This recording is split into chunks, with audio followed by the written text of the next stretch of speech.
नमस्कार, स्वागत है साहित्यिक झरोका चैनल पर। आज हम करेंगे काल, जिसे अंग्रेजी में टेंस भी कहते हैं। तो इसके बारे में हम विस्तार से जानेंगे तथा इसके साथ साथ जो पिछले वर्षों में पेपर में प्रश्न आए हैं उन प्रश्नों को भी हम इसी वीडियो में देखेंगे। तो आइए शुरू करते हैं। देखिए, सबसे पहले बात करें कि काल क्या है। तो क्रिया के जिस रूप से उसके होने के समय का बोध हो उसे क्या कहते हैं? काल कहते हैं। काल के कितने भेद हैं? काल के मुख्यतः 3 भेद या प्रकार होते हैं। ये आप ध्यान में रखें, कई बार पूछ लिया जाता है कि काल के कितने भेद हैं। तो 3 प्रकार के काल होते हैं। पहला कौन सा है? भूतकाल। दूसरा कौन सा है? वर्तमान काल। और तीसरा क्या है? भविष्यत काल। देखिए, कोई भी कार्य या तो हो चुका है, या हो रहा है, या होने वाला है। तो इस तरह हम इसे काल को या समय को 3 भागों में विभाजित करते हैं। भूतकाल को अगर देखें तो राम ने खाना खाया, यानी राम खाना खा चुका है। वर्तमान काल, राम खाना खा रहा है। और भविष्यत काल, राम खाना खाएगा। तो तीनों में ही जो समय है उससे पता चल रहा है हमें कि खाया यानी काम हो चुका है, खा रहा है यानी वर्तमान काल है, और खाएगा यानी ये क्रिया कब होगी? भविष्य में होगी। तो इस तरह से देखें तो काल के कितने भेद हैं? 3 भेद हैं। सबसे पहले बात करते हैं भूतकाल की। भूतकाल क्या है? क्रिया के जिस रूप से काम के बीते हुए समय में होने का बोध हो उसे क्या कहते हैं? भूतकाल कहते हैं। बीत गया समय यानी काम हो चुका है। जैसे राम ने पुस्तक पढ़ी।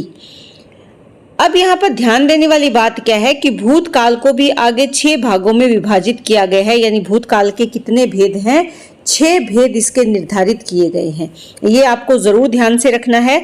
पहला क्या है? सामान्य भूतकाल, जिसमें बीते हुए समय में होने वाली क्रिया का सामान्य रूप हो, वहां सामान्य भूतकाल होता है। यानी जो सामान्य घटना घटित हो चुकी है, जैसे उसने खाना खाया, रवि ने देखा, मैं स्कूल गया। तो ये क्या? एक सामान्य क्रिया है जो हो चुकी है। तो यहाँ क्या है? ये सामान्य भूतकाल है। दूसरा इसका भेद देखें, अपूर्ण भूतकाल।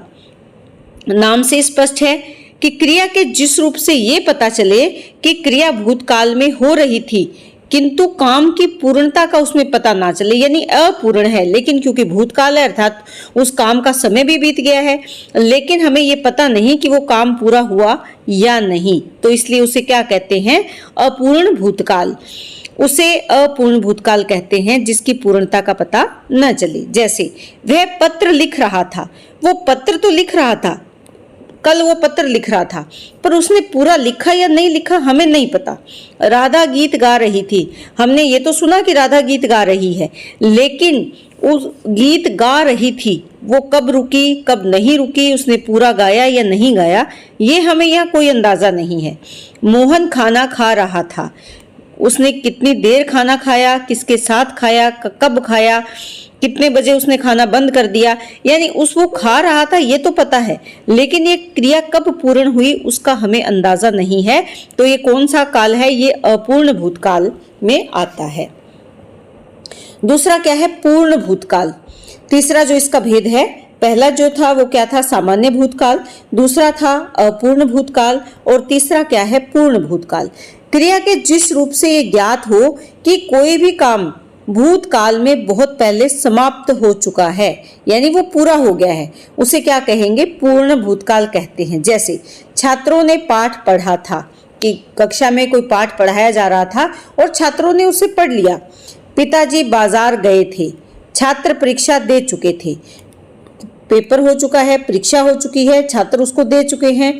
पिताजी घर पर नहीं है तो कहाँ है? वो बाजार गए थे, यानी पिताजी कहाँ थे? बाजार गए थे। तो ये अपने आप में पूर्ण क्रियाएं हैं। छात्रों ने पाठ पूरा पढ़ लिया है, पिताजी बाजार गए थे, छात्र परीक्षा दे चुके थे। तो ये कौन से समय में आता है? ये पूर्ण भूतकाल के अंतर्गत आता है। अगला जो हमारा इसका भेद है चौथा, वो क्या है? आसन्न भूतकाल। आसन्न का अर्थ क्या होता है? पास। क्रिया के जिस रूप से उसका निकट समय में ही समाप्त होना पाया जाए, यानी अभी अभी खत्म हुई है, अभी थोड़ी देर पहले तो जैसे बारिश अभी हो रही थी पर अब रुकी हुई है, पर अभी खत्म हुई है, उसे आसन्न भूतकाल कहते हैं। जैसे राहुल ने खाना खाया है, यानी खा रहा था नहीं है, खाया है, अभी अभी उसने खाना खाया है। मैं अभी फल लाया हूँ। देखिए अभी शब्द आ रहा है, यानी फल लाया हूँ नहीं, अभी लाया हूँ, यानी अभी अभी उसने ये काम पूरा कर लिया है। राधा गेंद से खेली है, कि राधा के पास गेंद है और राधा इस गेंद से खेली है, लेकिन ये काम पूरा हो चुका है, पर बहुत ज्यादा पहले नहीं हुआ, अभी पास ही के समय में थोड़ी सी देर पहले ये काम पूरा हुआ है। ऐसी क्रिया जहां पर हो उसको क्या कहते हैं? आसन्न भूतकाल कहते हैं। पांचवा भेद इसका क्या है? संदिग्ध भूतकाल। संदिग्ध, देखिए शब्द से ही हमें अर्थ पता चल रहा है, जहां संदेह हो। भूतकाल को क्रिया के जिस रूप से काम के भूतकाल में होने में संदेह का पता चले उसे संदिग्ध भूतकाल कहते हैं। यानी जिस क्रिया में काम कब हुआ उसमें संदेह हो, थोड़ा सा भी शक हो, शंका हो, उसे संदिग्ध भूतकाल कहते हैं। यानी छात्रों ने पाठ पढ़ा होगा, इस होगा से हमें अगर पढ़ा था यानी वो पूरा हो गया, पढ़ रहे हैं यानी चल रहा है, लेकिन छात्रों ने पाठ पढ़ा होगा, लेकिन ये कहा नहीं जा सकता कि उन्होंने पूरा पढ़ा या नहीं पढ़ा, ये नहीं पता। पिताजी बाजार गए होंगे, घर से तो चले गए, अब बाजार गए या नहीं गए, शायद गए होंगे, पता नहीं उनका। मोहन सो गया होगा, कि ये अब रात के 10 बज रहे हैं, मोहन शायद इस टाइम सो गया होगा, लेकिन हमें पूरा अंदाजा नहीं कि वो सोया या नहीं सोया। यानी यहाँ पर संदेह है इन क्रियाओं के घटित होने पर। तो यहाँ हमें जहाँ संदेह का पता चले वहां कौन सा काल होता है? संदिग्ध भूतकाल। इसी में अगला जो इसका भेद है छठा, वो क्या है? हेतु हेतु मद भूतकाल। देखिए हेतु हेतु मद में क्या होता है? दो क्रियाएं होती है और एक क्रिया दूसरे का कारण होती है, उस क्रिया के घटित होने का कारण होती है। देखिए इसमें भूतकाल की क्रिया किसी कारण पर आधारित होती है। भूतकाल की क्रिया के जिस रूप से ये जाना जाए कि क्रिया भूतकाल में हो सकती थी परंतु किसी कारण से नहीं हो सकी, उसे क्या कहेंगे? हेतु हेतु मद भूतकाल। जैसे उदाहरण है यहाँ पर, छात्र पढ़ते तो उत्तीर्ण हो जाते। छात्र पढ़ते यानी अगर वो पढ़े ही नहीं तो वो उत्तीर्ण भी नहीं हुए, यानी उनका पढ़ना उनके पास होने का कारण होता। यदि वर्षा होती तो फसल अच्छी होती, वर्षा हुई ही नहीं, यानी फसल के अच्छे होने का कारण क्या थी? बारिश, वर्षा थी। अब वर्षा हुई नहीं तो फसल अच्छी कहाँ से होगी? अगर वर्षा होती तो फसल भी अच्छी होती। यानी भूतकाल में छात्र नहीं पढ़े इसीलिए अब उनका रिजल्ट अच्छा नहीं आया, भूतकाल में बारिश नहीं हुई इसीलिए फसल भी अच्छी नहीं हुई। तो ये क्या है? यानी जहां पर एक क्रिया और दूसरी क्रिया के बीच में होने का एक कारण हो उसे हेतु हेतु मद भूतकाल कहते हैं।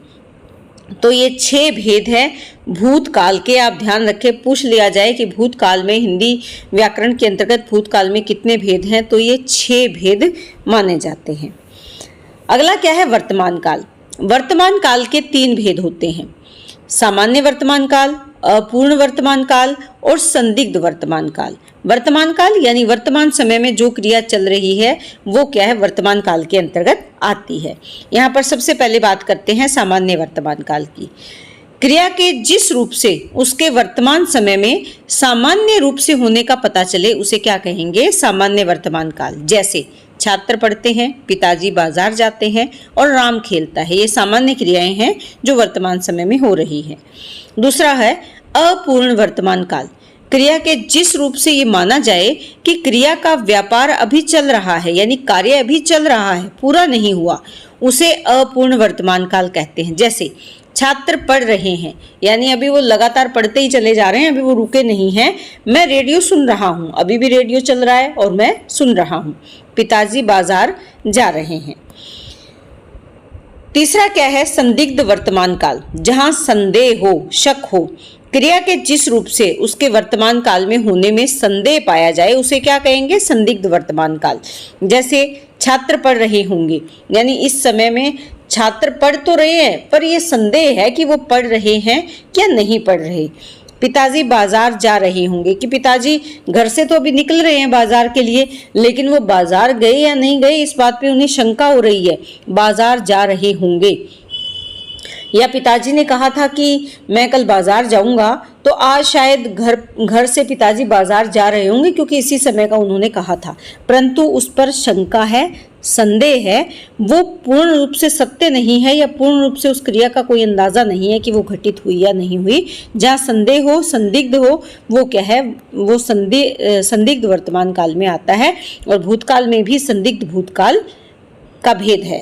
तो ये आप ध्यान में रखें कि वर्तमान काल और भूतकाल दोनों में ही संदिग्ध है, ये भेद आता है। संदिग्ध भूतकाल भी है और संदिग्ध वर्तमान काल भी है। तो वर्तमान काल के कितने भेद हैं? 3 भेद हैं, ये भी आप ध्यान में रखें। भूतकाल के कितने भेद थे? 6 भेद थे। अब यहाँ पर बात करते हैं भविष्यत काल की। क्रिया के जिस रूप से काम के भविष्य में होने की बात पता चले या मालूम हो उसे क्या कहेंगे? भविष्यत काल। वह पत्र लिखेगा, वह पुस्तक पढ़ेगी, यानी वो लिखेगा। उसने मुझसे कहा था कि वो कल पत्र लिखेगा, तो यानी आने वाले समय में लिखेगा। सीता ने मुझे कहा था कि वो रामायण का पाठ करेगी या वो पुस्तक पढ़ेगी, कब? आने वाले समय में। तो भविष्यत काल के भी कितने भेद हैं? वर्तमान काल की तरह भविष्यत काल के भी 3 भेद हैं। सामान्य भविष्यत काल, संभाव्य भविष्यत काल और हेतु मत भविष्यत काल। तो आइए देखते हैं। सबसे पहले है सामान्य भविष्यत काल। क्रिया के जिस रूप से ये पता चले कि काम भविष्यत काल में सामान्य रूप से पूरा होगा उसे क्या कहेंगे? सामान्य भविष्यत काल। जैसे छात्र पढ़ेंगे, सामान्य है, छात्रों को पढ़ना ही होता है, आज भी पढ़ रहे हैं और कल भी वो पढ़ेंगे, ये सामान्य क्रिया है। पिताजी बाजार जाएंगे। अगला जो इसका भेद है संभाव्य, यानी संभावना है, संदिग्ध है, संदेह है। क्रिया का वह रूप जिसमें काम के भविष्य में किए जाने या होने की संभावना मात्र है, निश्चय नहीं है, संभव है कि शायद वो हो या ना हो। तो ऐसे को क्या कहेंगे? संभाव्य भविष्यत काल या संदिग्ध भविष्यत काल कहते हैं। जैसे शायद आज वर्षा होगी। भाई आज बादल तो छाए हुए हैं, लगता है शायद आज बारिश आ जाए, आज बरसात होगी। या हो सकता है मुझे पुरस्कार मिले। भाई मैंने बहुत मेहनत की है, क्लास में बहुत पढ़ाई की है और मैं बहुत अच्छे नंबरों से पास भी हुआ हूँ, हो सकता है स्कूल मुझे पुरस्कार दे। तो ये क्या है? संभावना है। छात्र के मन में ये विचार आ रहा है कि हो सकता है मुझे पुरस्कार मिल जाए। या किसी ने किसी कार्य क्षेत्र में बहुत अच्छा काम किया है, उसे लगता है कि मैंने बहुत अच्छा काम किया है तो हो सकता है मुझे प्रोत्साहन करने के लिए पुरस्कार मिल जाए। तो ये क्या है? संभावना जताई जा रही है, परंतु ये होगा या नहीं होगा इस कार्य में संदेह है। अगला क्या है? हेतु मत भविष्यत काल। वही इस रूप में क्रिया किसी कारण पर आधारित होती है, यानी मुख्य क्या है यहाँ पर? कारण होता है। एक क्रिया के घटित होने में दूसरी क्रिया भी यहाँ भागीदार होती है। काल का यह रूप भी 2 उपवाक्यों को जोड़ता है। यहाँ 2 उपवाक्य होते हैं, ये जरूर ध्यान में रखें। हेतु मत भविष्यत काल में कितने उपवाक्य हैं? 2 उपवाक्य हैं। एक उपवाक्य दूसरे का कारण होता है और परिणाम भविष्य में दर्शाता है। जैसे यदि पढ़ेगा तो उत्तीर्ण होगा, तो यहाँ पर पढ़ना महत्वपूर्ण है। अगर नहीं पढ़ेगा तो उत्तीर्ण भी नहीं होगा, यानी पढ़ना कारण है उत्तीर्ण होने का। यदि वर्षा होगी तो फसल भी अच्छी होगी, अगर वर्षा नहीं होगी तो फसल भी अच्छी नहीं होगी। व्यायाम करोगे तब स्वस्थ बनोगे, यानी व्यायाम क्या है? स्वस्थ बनने का कारण है। अगर व्यायाम करोगे तो ही स्वस्थ बनोगे। 2 व्यायाम करना और स्वस्थ बनना, ये क्या है? 2 उपवाक्य हैं, दोनों को मिला रहा है जिसका एक कारण है और दोनों वाक्य का प्रभाव जो है वो हमें परिणाम दे रहा है। तो इस तरह से हेतु मत भविष्यत काल क्या है? ये भविष्य काल के भी 3 भेद है, जिसमें से तीसरा भेद है हेतु मत भविष्यत काल। अब इसी पर आधारित कुछ प्रश्नोत्तर हैं। जो प्रश्न पहले भी पेपर में आ चुके हैं वो भी आप इसी के साथ ही कर ले ताकि आपको अच्छे से समझ में आए। तो यहाँ पर पहला प्रश्न है, संज्ञा, सर्वनाम, विशेषण और क्रिया शब्दलिंग, वचन, पुरुष और डैश के आधार पर रूप बदलते हैं। तो देखिए यहाँ पर और क्या इसमें महत्वपूर्ण है? समय महत्वपूर्ण है। संज्ञा, सर्वनाम, विशेषण और क्रिया शब्द में लिंग, वचन, पुरुष और डैश के आधार पर रूप बदलते हैं। तो यहाँ पर क्या महत्वपूर्ण है? काल, यानी समय महत्वपूर्ण है। ऑप्शन में व्यंजन है, काल है, स्वर है या इनमें से कोई नहीं। तो देखिए इनमें समय भी महत्वपूर्ण है। तो यहाँ हमारा उत्तर क्या आएगा? काल, यानी बी ऑप्शन हमारा यहाँ पर सही उत्तर होगा। दूसरा प्रश्न है, तुम मन लगाकर पढ़ते तो अवश्य पास हो जाते। यह वाक्य डैश भूतकाल का उदाहरण है। देखिए अभी हमने किया कि 2 उपवाक्य हैं यहाँ पर और दोनों एक कारण है जिसका प्रभाव हमें भविष्य में मिलने वाला है। तो ये कौन सा हुआ? अपूर्ण वाक्य है या अपूर्ण काल है? नहीं है। पूर्ण ये भी नहीं है। तो ये क्या है? यहाँ पर तुम मन लगाकर पढ़ते, यहाँ पढ़ना कारण है पास होने का। पास कब होते? जब तुम मन लगाकर पढ़ते। तो दो वाक्यों को मिलाकर एक कारण के माध्यम से हमें उसका परिणाम मिल रहा है। तो वो क्या है? हेतु हेतु मद भूतकाल का उदाहरण है। तो आप ये ध्यान में रखें। अगला हमारा प्रश्न है, पूर्ण भूतकाल किसे कहते हैं? यानी पूर्ण भूतकाल की परिभाषा क्या है? पहला है, क्रिया के जिस रूप से बहुत समय पहले कार्य के समय होने का बोध हो। कार्य का समय किस समय में वो काम हो गया है, वो पूर्ण भूतकाल है। या क्रिया के जिस रूप से बीते हुए समय में कार्य का होने का बोध हो। क्रिया के जिस रूप से बीते हुए समय में किसी कार्य के होने में संदेह हो, या इसमें से कोई नहीं। देखिए, संदेह भी नहीं है यहाँ, क्योंकि ये पूर्ण है, पूरा हो चुका है। बीते हुए समय में कार्य के होने का बोध हो, जिस रूप से बीते हुए समय का, लेकिन ये पूर्ण भूतकाल है, भूतकाल नहीं है, पूर्ण भूतकाल है। तो पूर्ण भूतकाल यानी बहुत समय पहले वो काम हो चुका है। तो यहाँ पर पहला जो ऑप्शन है कि क्रिया के जिस रूप से बहुत समय पहले कार्य के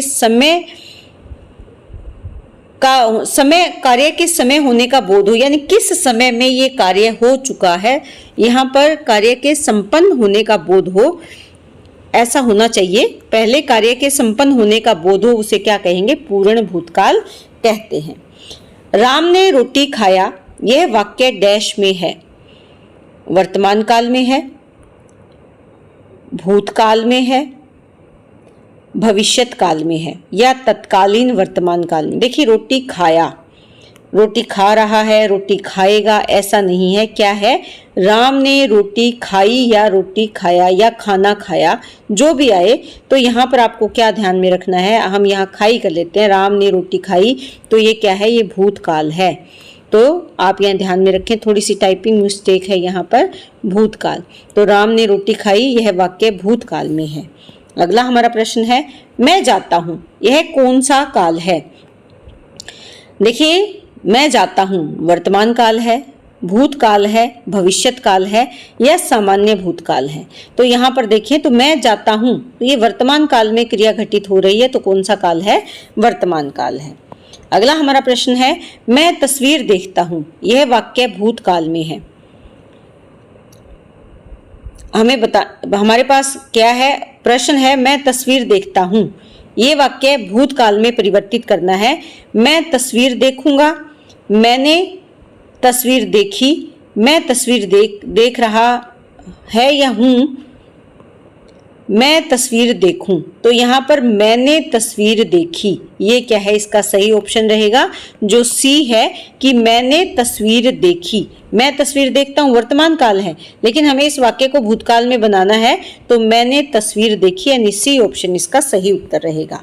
अगला हमारा प्रश्न है, राम चिट्ठी लिखता है, यह वाक्य भूतकाल में है। भूतकाल में हमें इसको बताना है। राम चिट्ठी लिखता है, राम चिट्ठी लिखेगा, राम चिट्ठी लिख रहा है, राम चिट्ठी लिख चुका है, या राम चिट्ठी लिखता होगा।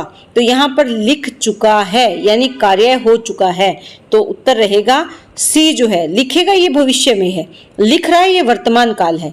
राम चिट्ठी लिखता होगा, यहाँ संभावना व्यक्त की जा रही है, लेकिन भूतकाल, चिट्ठी लिखता है को भूतकाल यानी पूरा हो चुका है। तो राम चिट्ठी लिख चुका है, ये ऑप्शन यहाँ पर सही होगा। अगला प्रश्न है, परीक्षाएं चल रही थी, यह वाक्य भूतकाल का उदाहरण है। कौन से भूतकाल का? सामान्य का, आसन्न का, या अपूर्ण का? देखिए, परीक्षाएं चल रही थी, लेकिन अगर हम यहाँ पर देखें तो हमें ये नहीं पता कि परीक्षाएं कब खत्म हुई भी या नहीं खत्म हुई। हमें ये तो पता है परीक्षाएं तो चल रही थी, पर वो पूरी हुई कि नहीं हुई, कितने दिन तक चली, इस बात का यहाँ कोई अंदाजा नहीं है। तो ये कौन सा भूतकाल है? ये अपूर्ण भूतकाल का उदाहरण है। तो सी जो है यहाँ सही उत्तर होगा। अगला हमारा प्रश्न है, हम पढ़ते हैं, इस वाक्य को सामान्य भूतकाल में कहना है। क्या है? हम पढ़ा, हम पढ़ेंगे, हम पढ़े, या हमने पढ़ा। हम पढ़ते हैं ये वर्तमान काल है, इसे भूतकाल में हमें परिवर्तित करना है, यानी हमने वो पढ़ लिया है। तो ये क्या होगा? हमने पढ़ा। ये क्या है? सामान्य भूतकाल है। अगला प्रश्न है, लड़की जाती है, यह वाक्य अपूर्ण भूतकाल में होता है। यानी लड़की जाती है, इसको किस में परिवर्तित करना है? अपूर्ण भूतकाल में। लड़की जा रही थी, ये तो पूर्ण हो गया। लड़की गई, यानी वो तो चली गई, ये भी हो गया। लड़की गई थी और लड़की जाएगी। देखिए यहाँ पर हमें क्या ध्यान में रखना है? अपूर्ण। लड़की गई, चली गई। लड़की गई थी, ये भी क्या है? भूतकाल है। लड़की जाएगी, ये क्या है? भविष्य है। तो लड़की जा तो रही थी, पर वो गई या नहीं गई, कहाँ पहुंची, रुकी, ये हमें नहीं पता। लड़की जा रही थी, हमने उसे जाते हुए तो देखा, लेकिन वो गई या नहीं गई, वही जाते जाते वही रुकी या नहीं रुकी, हमें नहीं पता। तो लड़की जाती है, अपूर्ण भूतकाल में परिवर्तित करेंगे। लड़की जा रही थी, लेकिन ये अपूर्ण है। गई, नहीं गई, रुक गई, चल पड़ी, कितनी देर गई, ये हमें नहीं पता। इसलिए इसका ऑप्शन ए, यानी लड़की जा रही थी, हमने उसे केवल जाते हुए देखा। वो कहाँ गई, कितना चली, कितनी देर गई, रुकी, ये हमें नहीं पता। तो हमारा उत्तर क्या रहेगा? ए ऑप्शन यहाँ पर सही उत्तर होगा, लड़की जा रही थी। अगला प्रश्न है, हम पढ़ेंगे। इस वाक्य को सामान्य भूतकाल में लिखना है। हम पढ़ते हैं, हम पढ़े हैं, हम पढ़ा, हमने पढ़ा। तो यहाँ पर ऑप्शन वही आएगा कि हम पढ़ेंगे। यहाँ पर सामान्य भूतकाल हमारा प्रश्न, तो इसका उत्तर क्या हुआ?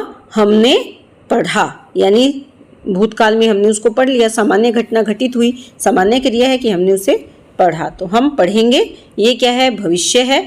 हमने पढ़ा, ये भूतकाल है। मोहन ने पढ़ा था, यह वाक्य किस काल में है? देखिए यहाँ पर जो था है, ये हमें बताता है कि ये किस काल में है। भूतकाल, भविष्यत काल, संदिग्ध वर्तमान काल या वर्तमान काल। तो इसका सीधा सा ऑप्शन ए है कि मोहन ने पढ़ा था। तो कब पढ़ा था? भूतकाल में ही पढ़ा था। अगला प्रश्न है, गीता सहेली के घर जाती है। यह वाक्य भविष्यत काल में हमें बताना है। गीता सहेली के घर जाएगी, गीता सहेली के घर जा रही है, गीता सहेली के घर गई है, या गीता सहेली के घर जाती होगी। देखिए यहाँ संदेह उत्पन्न हो रहा है, संभावना व्यक्त की जा रही है। गीता सहेली के घर गई है, ये क्या है? गई है, वो चली गई है। या गीता सहेली के घर जा रही है, ये अभी भी घटना घटित हो रही है, वो चल रही है, जा रही है। गीता सहेली के घर जाएगी, भविष्यत काल में जाएगी, यानी आने वाले समय में गीता सहेली के घर जाएगी। तो ये कौन सा है? भविष्यत काल है कि गीता सहेली के घर जाती है, ये वर्तमान काल है। और गीता सहेली के घर जाएगी, अगर हम इसको बदल दें क्रिया को, तो ये क्या है? भविष्यत काल का उदाहरण है। तो उम्मीद करती हूँ कि ये प्रश्न और आज जो हमने काल किए हैं, ये आपको बहुत अच्छे से समझ में आए होंगे। इससे संबंधित अगर कुछ और जानना चाहते हैं तो मुझे कमेंट ज़रूर करें। बहुत बहुत धन्यवाद।